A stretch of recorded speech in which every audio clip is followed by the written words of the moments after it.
जाई बखाना। तो भाई इतना दहेज श्री चक्रवर्ती ने जी ने दे दिया, दास दासियां हाथी घोड़े तमाम हीरा जवाहरात सब कुछ दे दिया। उसके बाद भी वशिष्ठ जी आज खड़े हो, यहाँ तो सारी की सारी मर्यादा भंग हो रही है साहब। वशिष्ठ जी भी ब्रह्म ज्ञानी हैं और वशिष्ठ जी खड़े होकर के अपने जीवन काल में आज महाराज जनक से भिक्षा मांगे।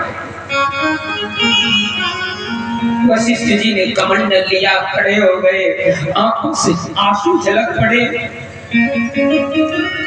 सदानंद जी महाराज की ओर देखा, महाराज आपसे आज ये वशिष्ठ सारी मर्यादा को उल्लंघन करके कुछ मांग रहा है, आपसे कुछ चाहता है।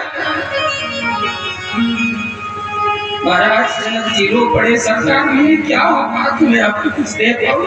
सदानंद जी ने कहा मैं क्या नहीं दे पाओगे, क्या चाहिए बोलो? बस सरकार इतना दे दो, मुझे इतने वचन दे दो, इस कमंडल में मेरी झोली में डाल दो।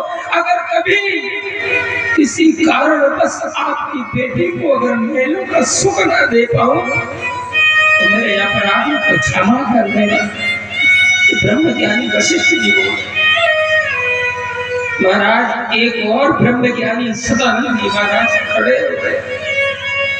चक्रवर्ती जी, मैं बेटी के परिवार का हूँ, बेटी वाला हूँ,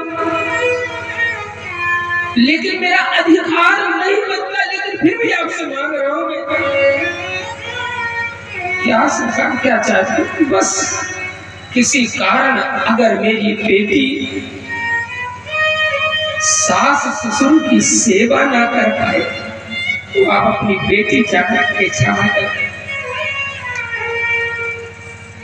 क्योंकि इस बेटी को मैंने बड़े लाड से पाला। एक बात बताएं, बेटियों की क्या कहें, अगर बेटी की गाथा गाने बैठ जाए साहब तो शब्द कम पड़ जाएंगे, जीवन के क्षण कम पड़ जाएंगे, लेकिन उसकी उदारता, उसके हृदय की कथा नहीं है। जानते हो क्यों?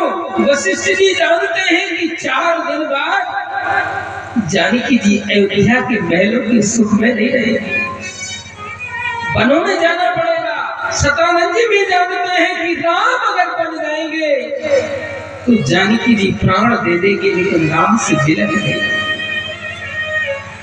महाराज राम विदा मागत कर जूरी, कीन प्रणाम बहुरी बहुरी।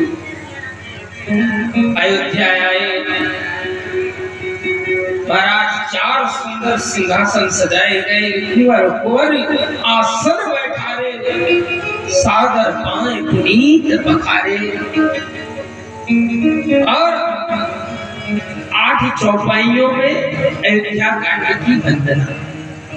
8 चौपाइयां जिसके परिवार में ये होती है, उसके परिवार में कभी कलह पैदा नहीं होता है। अयोध्या कांड की 8 चौपाई, जिन्हें रामायण आती हो हाथ जोड़ के निवेदन साथ में बोलना, अगर मुझसे गलती हो जाएगी